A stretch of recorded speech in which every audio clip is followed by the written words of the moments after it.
sentir. Wait, you're videotaping already? Alright.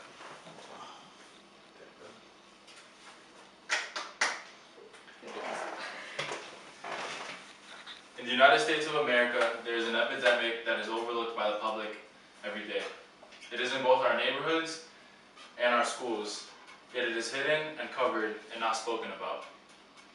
This problem is growing fast, and there isn't much anyone is doing about it. This epidemic is a cause for national concern, yet our concern is being placed elsewhere, both in different parts of the world and in different problems within our borders. But I think it is our responsibility as a nation to take a hard look at this social injustice and approach this problem head on. National poverty is steadily rising and kids are going to bed hungry. PovertyUSA.org reports that in 2013, 45.3 million people in the United States lived in poverty. This issue of poverty is a political, social, and of course an economic issue. Let's take a look at what it means to live in poverty. Poverty in the U.S. is when a person or family makes less money than is needed to support an average standard of living. According to AskHeritage.org, 1 in 5 poor Americans will experience food shortages and hunger sometime during the year. This is a fact that the American public can no longer overlook. To properly combat this problem, we need to explain it accurately as we can to our communities so that they can in turn influence policymakers to spend more of their time attempting to solve this problem. One way to cure this problem is the creation of jobs. Rebuilding our infrastructure is an example of a step our government can take in order to combat poverty. It only makes sense to invest in our own infrastructure because it would be beneficial to all American people. This can be taken a step further.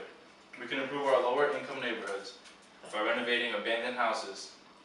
This strategy would help those living in poverty in two ways, by both providing jobs and improving their neighborhoods. This would be the second step, however, because job training would have to come before that. What is job training? Well, it's just that.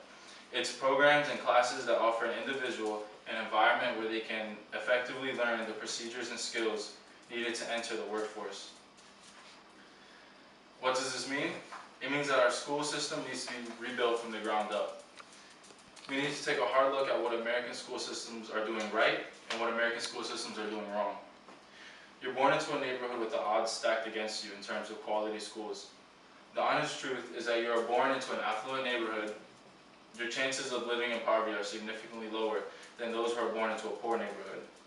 These kids' futures are prescribed the day they were born. We need good schools for children to remove themselves from the shackles of poverty, but those in poverty are not offered good schools. This is a problem I want to highlight. People who fall into poverty do not come back from poverty. Now, that is a proposed solution to the problem of poverty, but a plan is only as good as the people willing to execute it. So second to finding a worthy plan is motivating the necessary people to the measures needed to complete it. The unfortunate part about a problem like poverty is that it is so large and encompassing that it takes a large amount of people, an entire population or community, to take action in order to see even the slightest response. So what do you do to bring awareness to many people? You take responsibility. You have to become accountable for these issues. You can't shift the responsibility, but take it on and encourage others to do the same.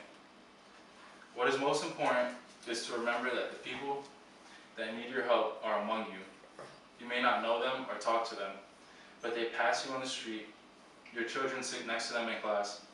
They are there and they need your help. What everyone needs to know about poverty is that although it cannot be completely healed, it can be treated. U.S. poverty can be considered an illness to the health of the United States. This being true, we need to understand that without treatment, it could potentially cause much larger problems, the most significant being the destabilization of the country.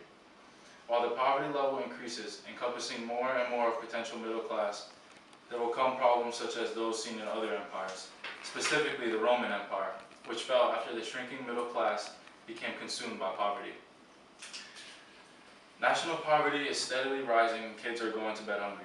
It's easy to see that this is a major problem and needs to be pushed towards the top of people's agendas. The ways to cut poverty are to begin at the beginning and revamp the school systems. to give those in poverty a fighting chance of survival. By revamping the school systems, then rebuilding the infrastructure, we can create jobs to stimulate growth, especially below the poverty level. The American population has to take responsibility for this problem, so that we can begin to take measures against it. But this can be healed. I want to leave you with a couple facts about poverty, 3 to be specific. The first one being the number of Americans in deep poverty has doubled since 1976. The second, there are 16.5 million children in poverty in the United States. And the third, since 1980, the GDP of the US has doubled while the poverty has seen no decrease. Thank you.